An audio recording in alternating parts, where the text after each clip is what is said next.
Chapter 8 Unconsciousness. Omni bonum adeo, imperfectum diabolo, Paracelsus. Consciousness is knowledge and life, unconsciousness is ignorance and death. If we are conscious of the existence of a thing, we know that a relation exists between ourselves and that thing.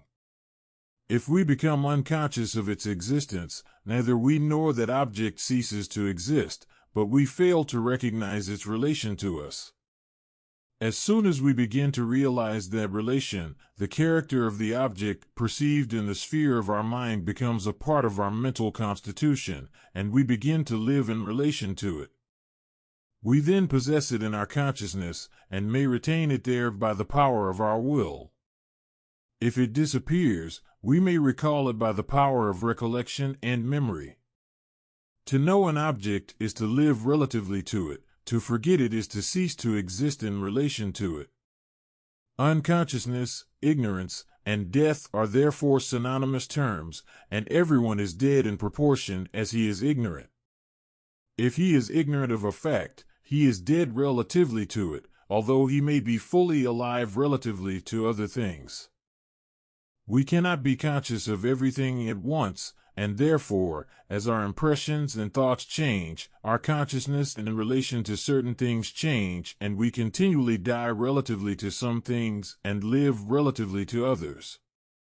There can be no absolute unconsciousness, because the one life is self-existent and independent of its manifestations. It manifests itself in our forms, and even if our forms dissolve, life continues to be and to evolve other forms.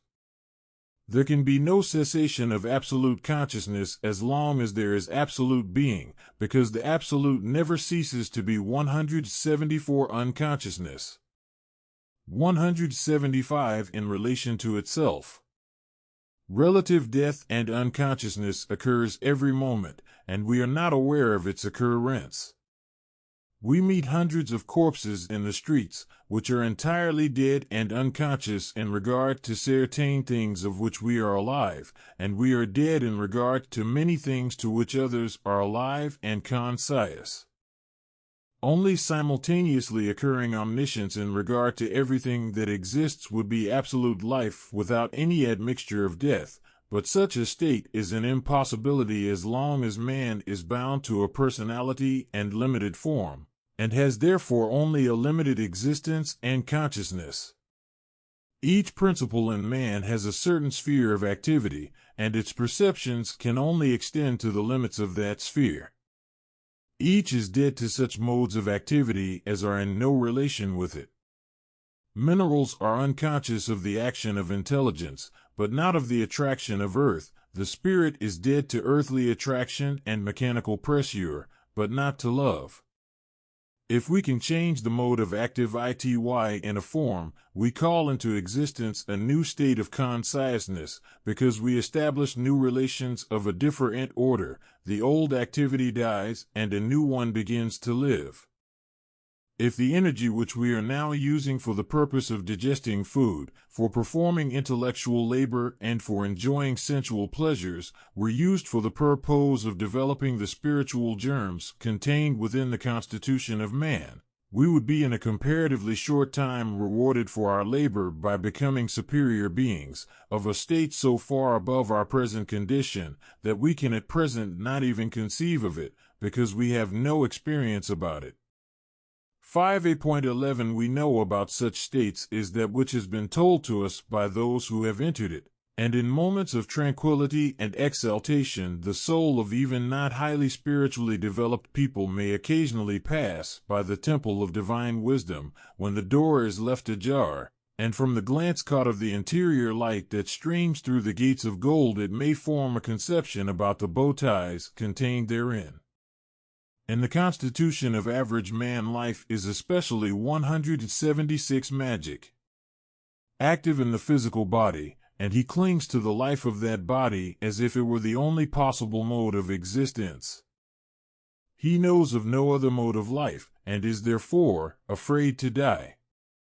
A person who has concentrated his life and consciousness into his astral body will be conscious of another existence, and his physical body will be only so far of value to him, as by its instrumentality he can act on the physical plane.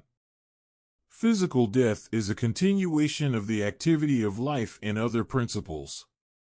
If we, by an occult process, concentrate all our life into our higher principles before our body ceases to live, we master death, and live independent of our physical body.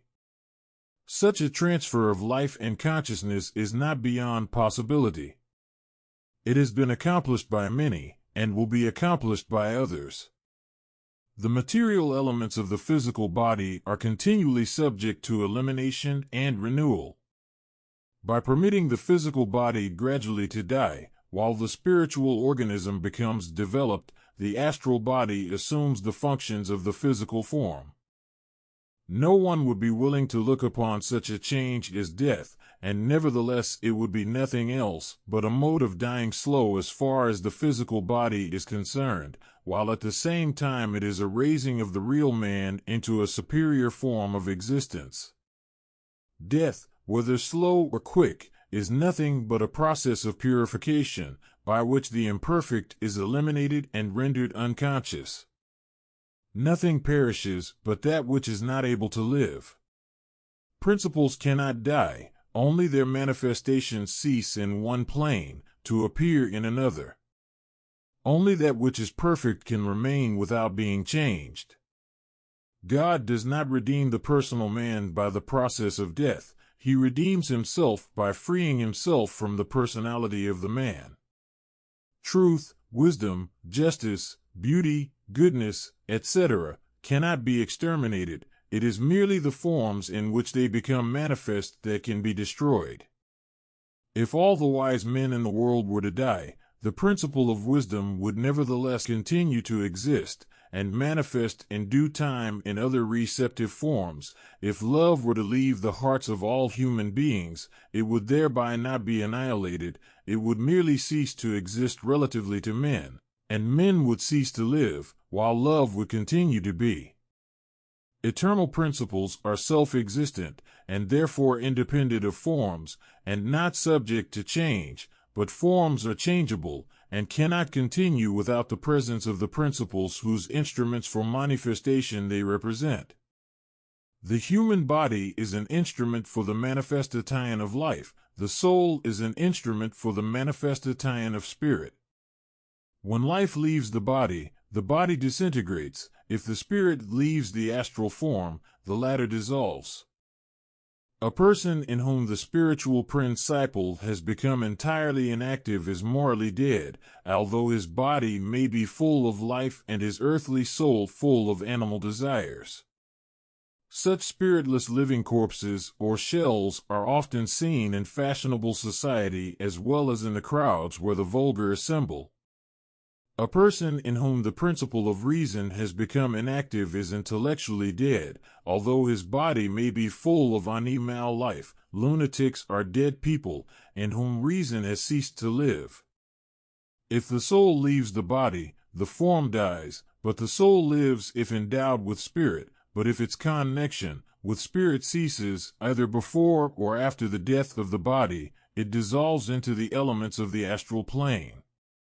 The astral soul, like the body, is a compound organism composed of various elements. Some of these elements may be fit to assimilate with the spirit, others are not fit to do so.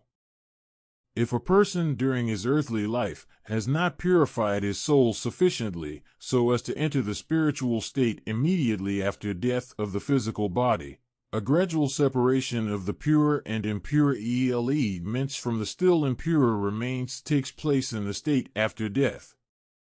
When the final separation is accomplished, the spiritual elements enter the spiritual state, and the lower elements remain in the lower plane, where they gradually disintegrate. 178 Magic. If the organization of the physical body becomes impaired to such an extent that the principle of life cannot employ it any longer to serve as an instrument for its manifestation, it ceases to act. Death may begin at the head, the heart, or the lungs, but life lingers longest in the head, and is still active there to a certain extent after the body, to all exterior appearances, has become unconscious and ceased to live. The power of thought continues for a time to work in its habitual man, although sensation has ceased to exist in the nerves. This activity may even grow in intensity as the principles become disunited, and if the thought of the dying is intensely directed upon an absent friend, it can impress itself upon the consciousness of that friend, and perhaps cause him to see the apparition of the dying. At last vitality leaves the brain, and the higher principles depart, carrying with them their proper activity, life, and consciousness, leaving behind an empty form, a mask, and illusion. There need not necessarily be any loss of consciousness in regard to the persons and things by which the dying person is surrounded. The only consciousness which necessarily ceases is that which refers to conditions concerning his personality, such as physical sensation, pain, weight, heat and cold, hunger and thirst, which affected the physical form. As his life departs from the brain, another state of consciousness comes into existence, because he enters into relation to a different order of things. The principle, carrying memory, emerges from the brain, and every event of the life which is ebbing away is reviewed by the mind. Picture after picture presents itself with living vividness before his consciousness, and he lives in a few minutes his whole life again. Persons in a state of drowning have experienced that state. That impression which has been the strongest survives all the rest. The other impressions disappear to reappear again in the devachanic state. No man dies unconscious, whatever external appearances may seem to indicate to the contrary. Even a madman will have a moment, at the time of his death, when his intellect will be restored. Those who are present at such solemn moments should take care not to unconsciousness. 179. Disturb, by outbursts of grief or otherwise, that process by which the soul beholds the effects of the past and lays the plan for its future existence. 5 The process of the parting of the astral form from the physical remains is described by a clairvoyant as follows. At first I saw a beautiful light of a pale blue color, in which appeared a small egg-shaped substance about 3 feet above the head. It was not stationary, but wavered to and fro like a balloon in the air. Gradually it elongated to the length of the body, the whole enveloped in a mist or smoke. I perceived a face correspond in features to that which was so soon to be soulless, only brighter, more smooth, more beautiful, yet unfinished, with the same want of expression that we observe in a newborn infant. With every breath from the ding body the ethereal form was added to and became more perfect. Presently the feet became defined, not side by side, as the dying man had placed himself, but one hanging below the other, and one knee bent, as newborn infants would be in an accidental position. The body appeared to be enshrouded in a cloud-like mist. A countless host of other presences seemed to be near. When the whole was complete, all slowly passed out of sight. This ethereal body is the soul body or perisprit of the person that died. It is not the spirit itself, but still connected with the spirit, as it was connected with it during life. It still contains the good and even tendencies which it acquired during life, unless its attraction towards one pole or the other was already so great that a separation of the highest principles has taken place before physical death. The real man is an impersonal power, and his existence does not depend on a physical form. He only acquires such a form to manifest his activity on the lower planes. If his spirit rises above the attractions of his lower self will be unconscious and disintegrate, but if he clings to his animal nature with a great intensity of desire, a center of consciousness may become established therein, and its sense of personality still continue to exist for a while even after the physical body is dead. His soul will in such cases be a semi-conscious inhabitant of the Kamaloka state. The time during which an astral corpse may remain in this state before it is entirely dissolved depends on the density and strength of its elements. It may differ from a few hours or days to a great many years. Man is made up of a great many living elements or principles, of which each one exists in its own individual state while they all receive their life from the spirit.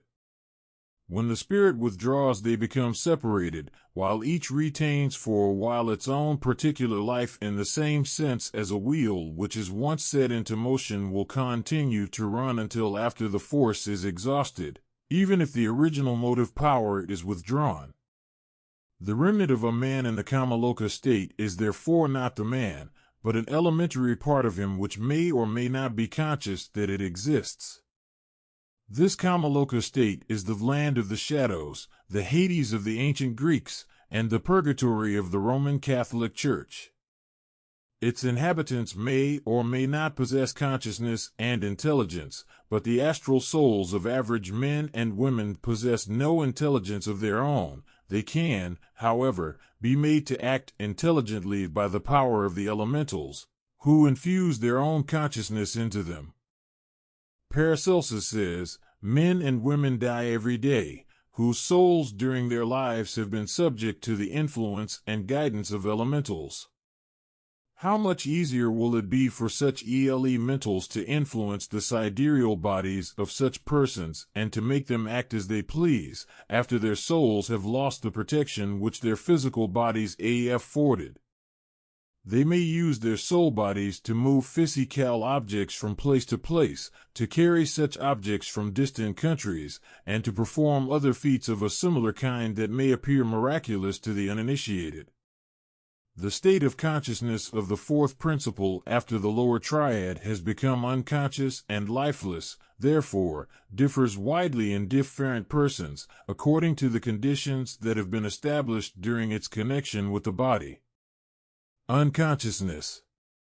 181. The soul of an average person in Kamaloka with only moderate selfish desires is not conscious and intelligent enough to know that its physical body has died, and that it is itself undergoing the process of disintegration. But the soul of a person whose whole consciousness was centered in self, chained to earth by fear, remorse, greed, or desire for revenge, may be conscious and intelligent enough to make desperate efforts to enter again into physical life. Feeling its impending fate, seeking to prolong its existence, it clings for protection to the organism of some living being, and causes obsession. Not only weak-minded human beings, but also animals may be subject to such obsession. To a body without sensation or consciousness, it can make no difference under what conditions it may continue to exist or perish, because it cannot realize its existence. But to a soul in which the divine spark of intelligence coming from the sixth principle has kindled consciousness and sensation, its surrounding conditions will be of importance, because it realizes them more or less fully according to the degree of its consciousness. Such surroundings, in the state after death, each man creates for himself during life by his thoughts, his words, and his acts. Man is creating all his life the world wherein he will live in the hereafter. Thought is substantial and objective to those who live on the plane of thought. Even on the physical plane, every form that exists is materialized thought, grown or made into a form. The world of the souls is a world in which thought itself appears material and solid to those who exist in that world. Man is a center from which continually thought is evolved and crystallizes into forms in that world. His thoughts are things that have life and form and tenacity, real entities, solid and more enduring than the forms of the physical plane. Good thoughts are light and rise above us, but evil thoughts are heavy and sink. The world below us to which they sink is the sphere of the grossest, most diseased, and sensual thoughts evolved by evil-disposed and ignorant men. It is a world still more material and solid to its inhabitants than ours is to us, It is the habitation of man-created personal deities, devils, and monstrosities invented by the morbid imagination of man. They are only the products of thoughts, but nevertheless they are relatively real and substantial to those who live among them and realize their existence. The myths of hell and purgatory are based on ill-understood facts. Hells exist, but man is himself their creator. Brutal man creates monsters by the working of his diseased imagination during life. Disembodied man will be attracted to his creations. There are few persons who are not subject to evil thoughts. Such thoughts are the reflex of the lurid light from the region of folly, but they cannot take form unless we give them form by dwelling on them and feeding them with the substance of our own will. Love is the life of the good, malice the substance of evil. An evil thought, evolved without consent of the heart, is without life. An evil thought, brought into existence with malice, becomes malicious and living. If it is embodied in an act, a new devil will be born into the world. The horrors of hell exist only for those who have been conscious, voluntary, and malicious co-laborers of the imagination, peopling the mind with the products of fancy. The beauties of heaven are only realized by him who has created a heaven within himself during his life. Pain is only caused if a being exists under abnormal conditions. Allegorically speaking, devils do not sue fair in hell, because they are there in their own natural element. They would suffer if they had to enter into heaven. A man suffers if his head is kept under water. A fish suffers if he is taken out of the water. We can only be conscious of the existence of things if a relation exists between ourselves and these things. A person who has created nothing during life that could have established a conscious relationship with his immortal self will have nothing immortal with which to remain in relation with after death. If his whole attention is taken up by his physical wants, the sphere of his consciousness during life will be confined to those unconsciousness. 183 Material wants. When he leaves his material habitation, material wants will no longer exist for him, and his consciousness of them ceases. Having created nothing in his soul that can enter into relation with his own spirit, his soul will neither lose that which it never possessed nor gain that which it never desired, but remain a blank. Death will clear away that which hinders our spiritual perception of truth, but it cannot enable us to develop that power. If we hire a priest or a professor to do our thinking for us, and to be guardian of our knowledge and spiritual aspirations, we create no spiritual aspirations or living thoughts for ourselves. If we are contented to live in the opinions of others, we have no truth of our own. The artificial consciousness, which has thus been created by the elusive reflection of the thought of others on the mirror of the individual mind, has no roots in the spiritual soul, and mere opinions have no immortal existence. Those minds which have been fed on illusions will have no substance after the illusions have passed away. The only knowledge which can remain with the soul is that which it loves and knows and is itself. Whatever thou lovest, man, that too, become you must, God, if thou lovest God, dust, if thou lovest dust. Angelus Silesius. Every cause is followed by an effect. Illusions that have been created in the mind are forces that must become exhausted before they can die. They will continue to act in the subjective state and produce other illusions by the law of harmony that governs the association of ideas, and all illusions will end in the sphere to which they belong. Selfish desires will end in the sphere of self, unselfish aspirations and thoughts will bring their own rewards if they were good, and their own punishment if they were evil. But after all the good and evil thoughts have been exhausted in Kamaloka and Devachan, there can be left nothing of the individual but the self-consciousness of his spirit that existed during his life in the innermost sanctuary of his heart. If no such consciousness existed, if there was nothing in him to cause him to feel his own divine 184 magic, nature, the presence of truth, there will be nothing left but a blank, an empty mind, to become reincarnated for the purpose of trying again to attain the knowledge of self. Death is a transformation or change of conditions under which we exist. Our desires for things change as the conditions under which we exist assume a different character. Before we are born, our state of life depends on the state of the mother's womb, but having been born into the world, we care nothing more for that which furnished us with nutriment and life during our fetal existence. Being infants, our interests are centered upon the breasts of the mother, but these breasts are forgotten after we need them no more. Things which absorbed the whole of our consciousness during our youth are discarded as we grow older.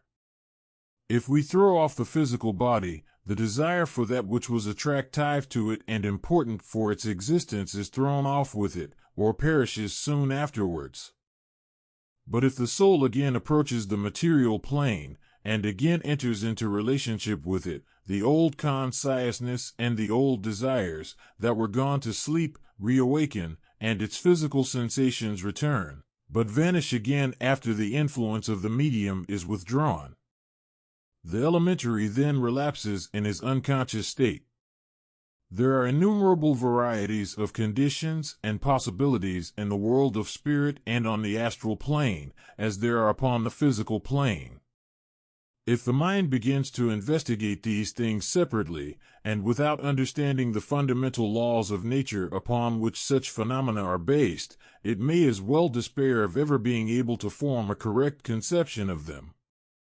If a botanist were to examine separately each one of the thousands of leaves of a large tree which he has never seen, for the purpose of finding out the true nature of that tree, he would never arrive at an end. But if he once knows the tree as a whole, the color and shape of the individual leaves will be of secondary importance. If we once arrive at a correct conception of the spiritual nature of man, it will be easy to follow the various ramifications of the one universal law. There is no death for that which is perfect, but the imperfect must perish sooner or later. So-called death is simply a process of elimination of that which is useless. In this sense, we all are continually dying every day, and even wishing to die, because every reasonable person desires to get rid of his imperfections and their consequences and the sufferings which they cause. No one is afraid to lose that which he does not want, and if he clings to that which is useless, it is because he is unconscious and ignorant of that which is useful. In such a case, he is already partly dead to that which is good, and must come to life and learn to realize that which is useful by dying to that which is useless. This is the so-called mystic death, by which the enlightened come to life, which involves the unconsciousness of worthless and earthly desires and passions, and establishes a consciousness of that which is immortal and true. The reason why men and women are sometimes afraid to die is because they mistake the low for the high, and prefer material illusions to spiritual truths. We ought not to live in the fear of death, but in the hope of coming to life. There is no death for the perfect, and the dead in life must throw away their imperfectness, so that that which is perfect in him may become conscious and live. This mystic death is recommended by the wise as being the supreme remedy against real death. This mystic death is a spiritual regeneration. Hermes Trismegistus says, "Happy is he whose vices died before him," and the great teacher Thomas de Kempis writes, "Learn to die now to the world, to the attraction of matter, so that you may begin to live with Christ." And Angelus Silesius writes, "Christ rose not from the dead, he is still in the grave for those who do not know him." The true and only Savior of every man or woman is the self-knowledge of divine truth. A person whose vices have died during his earthly life does not need to die again.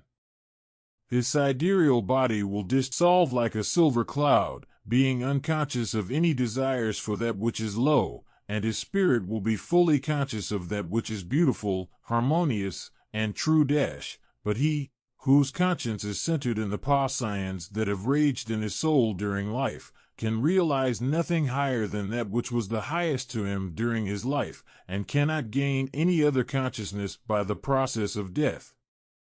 Physical death is no gain. It cannot give us that which we do not already possess. Unconsciousness cannot confer consciousness. Ignorance cannot give knowledge. By the mystic death we arrive at life and consciousness, knowledge and happiness, because the awaking of the higher elements to life implies the death of that which is useless and low. Neither circumcision nor uncircumcision availeth, but a new creature. There are esprits souffrants, our suffering souls. They are the revenants or restants, the astral bodies of victims of premature death, whose physical forms have perished before their time. They remain within the attraction of the earth until the time arrives that should have been the termination of their physical lives according to the law of their karma. They are under normal conditions, not fully conscious of the conditions in which they exist, but they may be temporarily stimulated into life by the influence of mediumship. Then will their half-forgotten desires and memories return and cause them to suffer. To rouse such existences from their stupor into a realization of pain for the purpose of gratifying idle curiosity is cruel and very injurious to such irrational souls, as it reawakens their thirst for life and for the gratification of earthly desires. The soul of the same suicide, however, or that of a malicious person, may be fully conscious and realize the situation in which it is placed.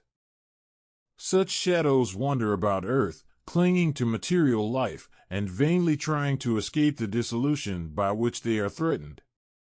Partly bereft of reason, and following their animal instincts, they may become incubi and succubi, vampires stealing life from the living to prolong their own existence, regardless of the fate of their victims. The soul bodies of the dead may be either unconsciously or consciously attracted to mediums for the purpose of communicating with the living. By using the astral emanations of the medium, they sometimes become materialized, visibly and tangibly, and appear like the deceased person himself. But if a deceased person was in possession of high aspirations and virtues, his soul corpse will not be the actual entity which it represents, although it may act in some respect as the person whose mask it wears. If one blows into a trumpet, it will give the sound of a trumpet and no other. The soul corpse of a good person, if infused artificially with life, will produce the thoughts it used to produce during life. But there needs to be no more of the identity of that person in the corpse than there is the identity of a friend in a phonograph. The revelations made by such spirits are the echoes of their former thoughts, or of thoughts impressed upon them by the living, as a mirror reflects the faces of those that stand before it. They do not give us a true description of the spirit's condition in the world of souls, because they are themselves ignorant of that condition. At the time when Plato was living, such souls returned, giving descriptions of Hades and of the deities that were believed to exist in that place. At the present day, the souls of Roman Catholics will return and ask for masses to be relieved from purgatory, while the Protestants refuse to be benefited by the ceremonies of the Catholic Church. The souls of dead Hindus ask sometimes for the performance of sacrifices to their gods, and every such spirit is domineered by those ideas in which he believed during his life. The discrepancy in their reports prove that their tales are only the products of the imagination of the irrational soul. If man has a spirit, that spirit must be immortal, but a man is not immortal if he does not realize the presence of the immortal spirit in him.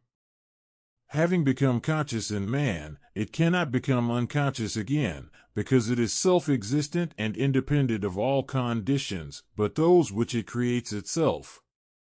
In him who is, the consciousness of the AM is indestructible, because it exists in the Absolute Eternal One. If that consciousness were to perish, the world would perish with it, because in the consciousness of the AM the world came into existence, and by its power does it continue to exist. Its consciousness upholds the world, its unconsciousness would be annihilation, but that which not truly is cannot have the true consciousness of being, it may at best fancy to be. It exists, but as an illusion and not in truth. The object of man's life is to become conscious that he is, not an elusive personal form, but an impersonal, immortal reality, to render the unconscious spirit conscious and enable the immortal soul to realize its own immortality. The object of death is to release that which is conscious from that which is unconscious, and to free the immortal from the bonds of matter. The tree of life grows and produces a seed, and this seed has to be planted again, to grow into a tree and produce another seed, and this process will have to be repeated over and over again, until at last the soul slumber ing and the seed awakens to the realization of its immortal life. Unconscious of any relation to personalities, unconscious of its own self, it will be attracted to such conditions as may be best suited for its further development, as its karma decides. It will be attracted to overshadow a man whose moral and intellectual tendencies and qualities correspond to its own, careless whether it enters the world as a newborn babe through the door of the hut of a beggar or through the palace of a king. It does not care for its future conditions, because it is unconscious of their existence. The unconscious spiritual monad, descending into the lower plane, gather again the elements which belonged to the previous man of earth, building again the thought body which it had created in former lives, and which constituted its unconsciousness. 189 terrestrial character, and entering again into connection with a human physical organism, is born once more into the world of sorrow, builds up the house of flesh, and takes up once more the battle with life, the strife with its lower nature, to make a step forward and come nearer to God. Thus a man that reigned as a king in a former incarnation may be reborn as a beggar, if his character was that of a beggar, and a liberal beggar may create as his future successor a king or a being of noble birth. Both act without freedom of choice at the time of their visit to the earth, following unconsciously their karma.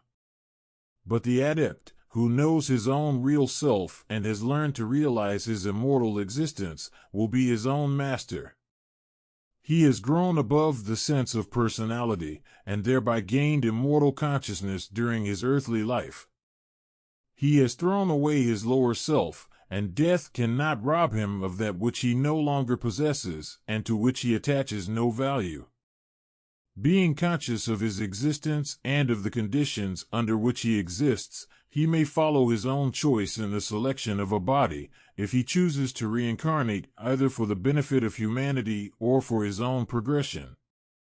Having entirely overcome the attractions of earth, he is truly free.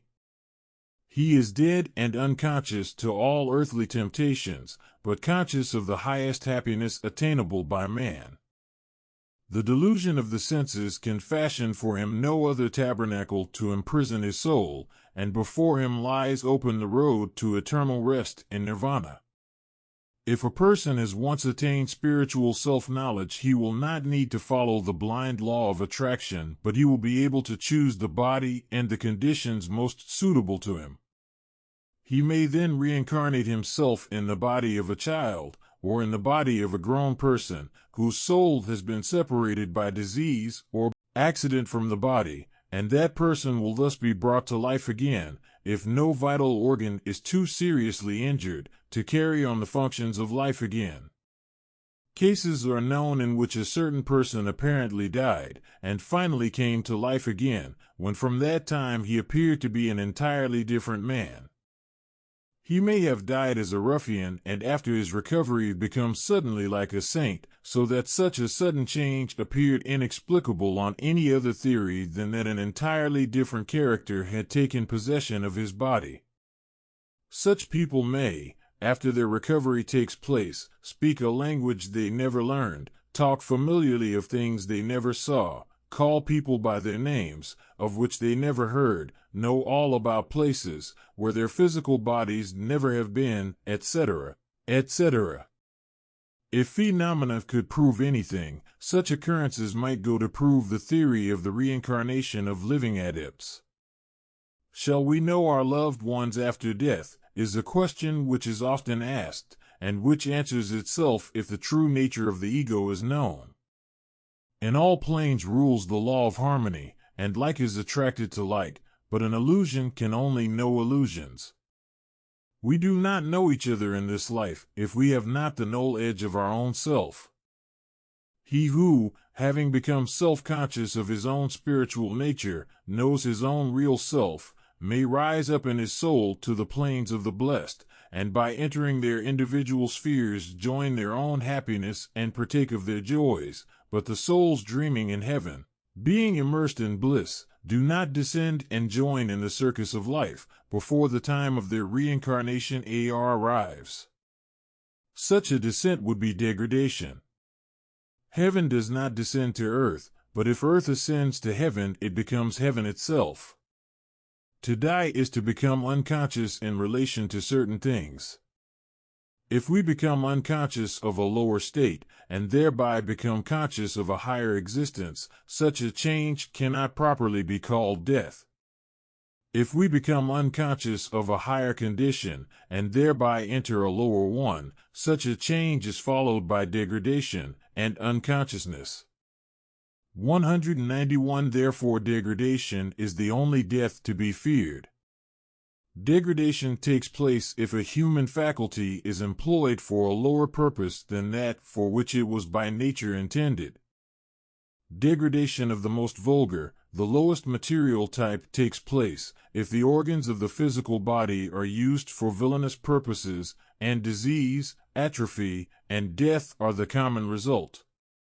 A higher and still more detrimental and lasting degradation takes place if the intellectual faculties are habitually used for selfish and degrading purposes. In such cases the intellect, that ought to serve as a basis for spiritual aspirations, becomes merged with matter, its consciousness is bound down to the plane of materiality and selfishness, and becomes inactive in the region of spirituality. The lowest and most enduring degradation takes place if man, having reached a state in which his personality has, to a certain extent, merged with his impersonal I, degrades his spiritual self by employing the powers which such an amalgamation confers for villainous purposes of a low character. Such are the practices of black magic. A person who, for want of any better understanding, employs his intellectual faculties for his own selfish purposes, regardless of the principles of justice, is not necessarily a villain, but simply a fool. The murderer may commit a murder to save himself from being discovered of some crime, and not for the purpose of robbing another person of life. A thief may steal a purse for the purpose of enriching himself, and not for the purpose of rendering another man poor. Such acts are the result of ignorance. Persons usually act evil for selfish purposes and not for the pure love of evil. Such acts are the result of personal feelings, and personal feelings cease to exist when the personality to which they belong ceases to exist. Such a personal existence ceases when his life on the lower plane ceases to act. The higher spiritual of the man is neither a gainer nor loser on such an occasion. It remains the same as it was before the compound of forces represent ing the late personality was born. The real villain, however, is he who performs evil for the love of evil without personal considerations. 19 A magic person who is no more influenced by his sense of personality and has attained spiritual knowledge is a magician.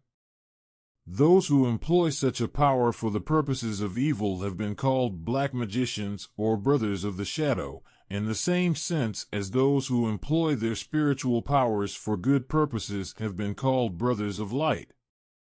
The white magician is a spiritual power for good. The real black magician is a living power of evil attached to a personality that performs evil instinctively and for the love of evil itself. The power of evil may kill the man or the animal that never offended it, and by whose death it has nothing to gain, destroys for the love of destruction, causes suffering without any benefit for itself, robs to throw away the spoils, revels in torture and death. Such an individuality attracts and calls to its aid other impersonal evil powers, which become a part of it, and which continue to exist after the personality ceases to live on the physical plane. Many incarnations may be needed before such a power will come into existence, but when it once lives it will perish as slow as it grew. Angels, as well as devils, are born into the world, and children with villainous propensities and malicious characters are not very rare. They are the products of such forces as in former incarnations have developed a spiritual consciousness in the direction of evil. A power which may be employed for a good purpose can also be used for an evil purpose. If we can by magnetism decrease the rapidity of the pulse of a fever patient, we may also decrease it to such an extent that the subject ceases to live. If we can force a person by our will to perform a good act, we may also force him to commit a crime. Everything is either good or evil according to the purpose for which it is used. It is unnecessary to enter into details in regard to the practices of black magic and sorcery.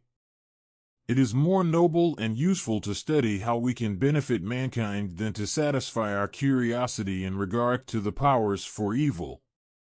To show to what aberrations of mind a craving for the power of working black magic may lead, it may be mentioned that the would-be black magician and great vivisector, Gilles de Rais, Marechal of France, and better known as Blue Beard, who was executed for his crimes at Nantes, killed and tortured to death during a few years not less than 160 women and children in the interest of his science, and for the purpose of gratifying his curiosity in regard to black magic.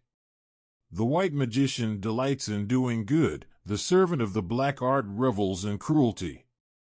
The former cooperates with the divine spirit of wisdom, the latter cooperates with certain spiritual forces of nature. The former will be exalted in God and united with him.